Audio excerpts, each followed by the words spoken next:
스가랴 14장 16절에서 21절까지 말씀을 교독합니다. 예루살렘을 치러왔던 이방 나라들 중에 남은 자가 해마다 올라와서 그 왕 만군의 여호와께 경배하며 초막절을 지킬 것이라.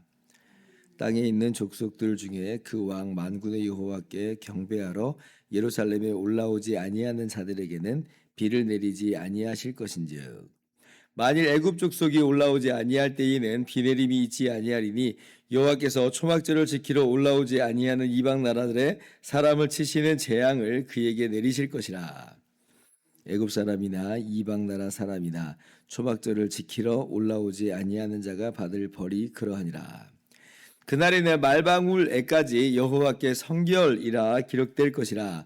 여호와의 전에 있는 모든 솥이 제단 앞 주발과 다름이 없을 것이니 예루살렘과 유다의 모든 솥이 만군의 여호와의 성물이 될 것인즉 제사 드리는 자가 와서 이 솥을 가져다가 그것으로 고기를 삶으리라. 그날에는 만군의 여호와의 전에 가나안 사람이 다시 있지 아니하리라. 아멘. 할렐루야. 하나님의 크신 은혜와 평강이 오늘도 변함없이 여러분 가운데 가득 넘치기를 주님의 이름으로 축원합니다.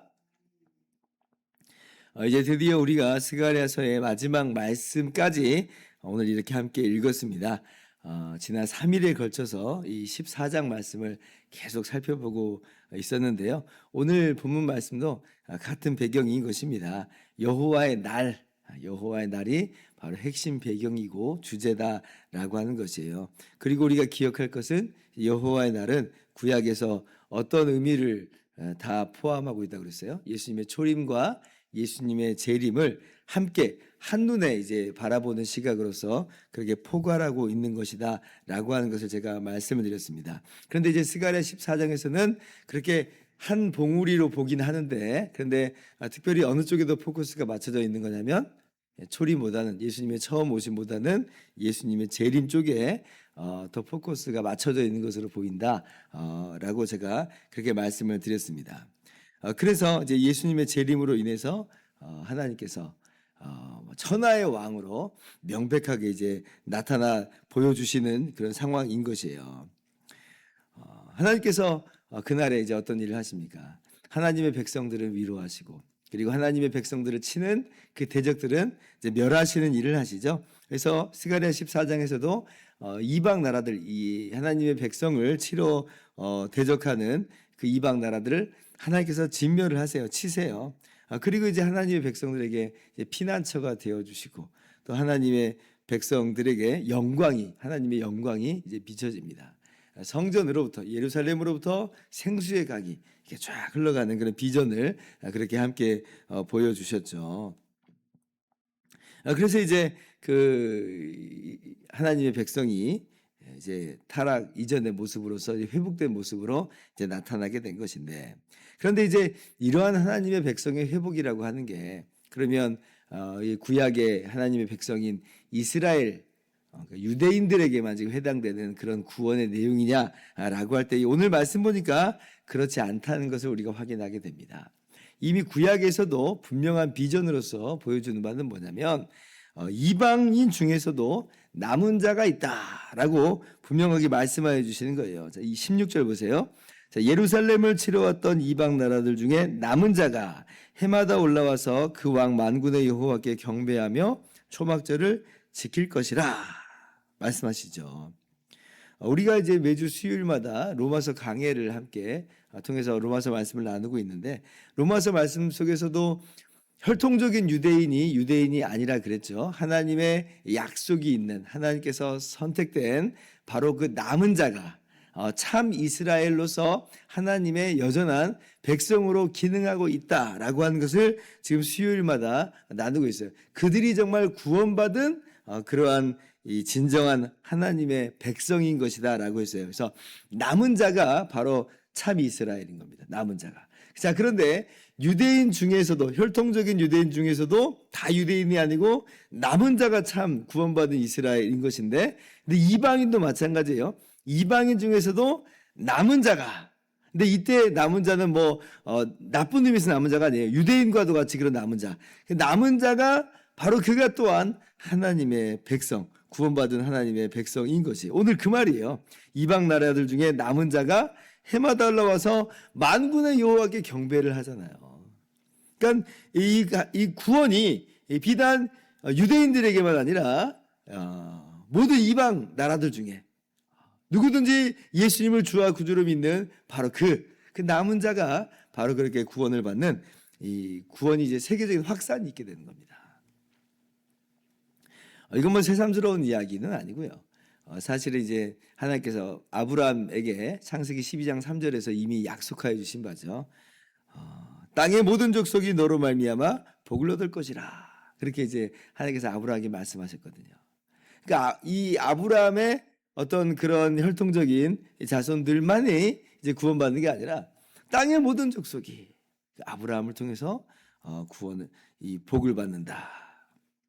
그래서 이제 이방인이 이제 구원받는 그 비전이 사실은 하나님께서 이스라엘의 조상이라고 하는 아브라함을 불렀을 때부터 보여주신 비전이었고, 오늘 스가랴 말씀에서 바로 그 내용이 지금 보이고 있는 거예요. 남은 자가 있어요. 이방인 중에서도 남은 자가 있고 그들은 하나님을 경배하게 될 것이다. 바로 그 중에 우리가 있는 거예요. 우리 한국 사람들, 우리도 이방인 죄인이었죠. 근데 우리가 바로 그렇게 남은 자가 되어서 구원받은 하나님의 백성이 된 것입니다. 저와 여러분이 그렇게 남은 자로서 하나님을 경배하는 하나님의 백성이 됨을 믿으시기 바랍니다. 이 비전을 우리가 주님이 다시 오실 때에 명확하게 다 보게 될 것이에요. 그래서 유대인이건 이방인이건 남은 자들이 하나님의 약속된 자요, 하나님께서 영원전에 그리스도 안에서 택하신 자들인 이 남은 자들이 그렇게 하나님을 찬양하며 경배하는 그러한 모습으로서 나타나게 될 것이다. 그래서 이제 이 이방인 중에 남은 자가 하나님을 경배할 때에 초막절을 지키죠. 그러니까 유대인들이, 이스라엘 사람들이 초막절을 지키는 것과도 같은 의미입니다. 초막절은 어떤 의미가 있어요? 초막절을 왜 지켜요? 이스라엘을 400년 동안 종살이하던 그 애굽에서 하나님께서 이스라엘을 건져내셨어요. 초막절이라고 하는 것은 바로 애굽에서 건져내신 것을 기념하는 절기이며, 그리고 이제 광야에서 지냈던 시간들을 또 기념하는 그런 절기입니다. 하나님께서 그 모든 시간 가운데 함께 하시고 지켜주셨던 그 모든 시간들을 또 되새겨보는 그런 의미가 있는 것이에요. 그리고 그렇게 초막절을 지키는 것은 언제 이제 초막절을 지키게 되는 거냐면, 이 가나안 땅을, 이게 지금 이제 젖과 꿀이 흐르는 약속된 땅이라고 하던 그 땅에 들어가서 구원을 얻고 정착하고 하나님이 주시는 안식을 누린 다음에 초막절을 이제 지키는 거거든요. 애굽에서 건져내신 것과 또 광야에서도 지켜주시고 함께 하셔서 그렇게 인도하신 것을 기념하고 기억하고 감사하는 것, 한편으로도 겸손하는 그런 의미가 있는 거죠. 그러니까 구원의 절기예요. 구원의 절기. 유월절도 마찬가지지만 초막절도 그러한 구원을 기념하는 절기인 것인데, 근데 이방인 중에 남은 자도 뭘 지켜요? 바로 그 초막절을 지키는 것입니다. 구원과 정착이, 참된 안식이 주어졌다는 거예요. 그러니까 초막절을 지키는 것입니다. 그러니까 똑같은 의미가 있어요. 이스라엘 사람이든 이방인이든 그리스도 예수 안에서 지금 초막절을 지키는 바 구원받은 한 백성으로 지금 나타나 있다라고 하는 것이에요. 그러면 이제 이날에 어떤 일이 있게 되는가, 어떤 변화가 있게 되는가라고 할 때에 20절 봅시다. 자, 그날에는 말방울에까지 여호와께 성결이라 기록될 것이라. 여호와의 전에 있는 모든 소치 제단 앞 주발과 다름이 없을 것이니. 그래요. 자, 말방울에까지 여호와께 성결이다라고 기록된다 말씀이에요. 이러한 변화가, 이런 일이 있게 되는 거예요. 이 여호와께 성결이라고 하는 이 단어가 쓰인 적이 있습니다. 언제 쓰였냐면 출애굽기 28장 36절에 기록이 되어 있는데요. 거기에 보면 대제사장의 옷을 만들고 또 대제사장에게 관을 만들어서 씌워주게 하는데, 그 대제사장의 관에 새겨진 글귀가 뭐냐면 여호와께 성결이에요. 여호와께 성결. 그러니까 여호와께 성결이라고 하는 그 문구는 대제사장만이 쓰는 그 관에 바로 기록이 되어 있는 것인데, 근데 지금 그 문구가 어디까지 새겨졌다는 거예요? 말방울까지, 말의 목에 거는 방울에까지 있다는 것이죠. 기록될 거다. 이건 이제 무슨 얘기냐면 아주 일상적이고 아주 평범한 그러한 어떻게 보면 하찮아 보이는 바로 그러한 내용이잖아요. 말 목에 방울, 이게 뭐 대단한 일이 되겠어요. 그런데 거기에까지 바로 하나님의 거룩이 그렇게 주어진 것, 영향이 미쳐지죠. 그러니까 거룩함과 속된 것에 대한 구별이 이제 사라지는 거예요. 그날에, 예수님이 다시 오시는 그날에는 한마디로 모든 것이 다 거룩하게 됩니다. 모든 것이 완전하게 거룩하게 되어서 영광 중에 나타나게 되는 것이다는 것이죠. 이것이 주님 다시 오실 때에 우리 가운데 주시는 엄청난 정말 그런 놀라운 변화예요. 그리고 계속해서 보세요. 여호와의 전에 있는 모든 솥이 제단 앞 주발과 다름이 없다 그래요. 제단 앞 주발이다라고 하는 것은 이 제물의 희생 제물의 피를 담아다가 이제 뿌리는 그런 그릇인데 정말 귀한 역할을 하고 있는 거잖아요. 소위 성물이라고 불려지는 것 아니겠습니까? 그런데 여호와의 전에 있는 모든 솥이, 고기를 그냥 삶는 그냥 용도 불과한 그런 손마저도 사실 그렇게 성물로서 그렇게 대접이 대우가 되는 거죠. 그리고 이제 21절에 심지어 뭐라고 말해요? 예루살렘과 유다의 모든 솥이 만군의 여호와의 성물이 될 것이다. 그러니까 지금 성전 안에, 그나마 이제 성전 안에 있는 솥은 그래도 원래 성물 아니었습니까? 라고 할까봐 지금 그 얘기 아니라는 거예요. 예루살렘에 있는 모든 솥이 여호와의 전에 있는 솥과도 같다. 그러니까 모든 것들이 완전하게 거룩함으로 탈바꿈 되는 거예요. 변화되는 거예요. 우리가 이 땅에서는 죄와 씨름하고 때로는 죄에 넘어지기도 하는 연약한 우리들의 모습을 봅니다. 그래서 제가 주일날 설교했던 것처럼 그 존 메가드 목사님이 한 말 기억하시잖아요. 저는 죄가 지긋지긋합니다. 죄가 지긋지긋한 이 땅에서의 우리의 모습이에요. 과연 이 땅에서 우리 가운데 거룩이라고 하는 게 완성되어서 나타나게 될 것인가? 정말 이 땅에서의 모습만 보면 소망이 없는 것인데, 그런데 우리가 지금도 이제 거룩하게 주께서 빚어가신 손길 가운데 있는 것이며, 예수님 다시 오실 때는 그 거룩이 완성되어서 짠 하고 나타나는 거예요. 머리끝에서부터 발끝까지 거룩한 겁니다. 우리가 거룩해진 것뿐 아니라 모든 세상이 그렇게 회복되어서 영광 가운데 나타나게 되는 것이다는 거예요. 얼마나 그러니까 이게 참 기가 막힌 은혜의 시간들인지 몰라요. 그리고 21절 계속 보면 그날에는 하반절에 만군의 여호와의 전에 가나안 사람이 다시 있지 아니하리라. 가나안 사람, 이 타락하고 범죄하여서 하나님께서 이스라엘 땅을 그 땅으로 들여보내시면서 진멸케 하신 민족이잖아요. 이스라엘을 정착시키는 의미도 있지만 공의의 심판으로서 하나님께서 지금 이스라엘을 도구로 사용하신 거거든요. 그날에는 그런데 가나안 사람이 없다. 그렇게 타락하고 범죄한 사람들은 없는 거예요. 왜냐하면 다 바뀌었거든요. 다 변했거든요. 주님 안에서 완전하게 새롭게 아들의 형상, 주 예수의 형상을 닮은 모습으로 우리가 다 나타났기 때문에 그렇습니다. 이것이 우리 가운데 보여준 최후의 비전이에요. 유대인뿐 아니라 이방인 중에 남은 자도, 그리고 머리끝에서부터 발끝까지 우리가 다 영광 가운데 변화되어서 그렇게 나타나게 된다.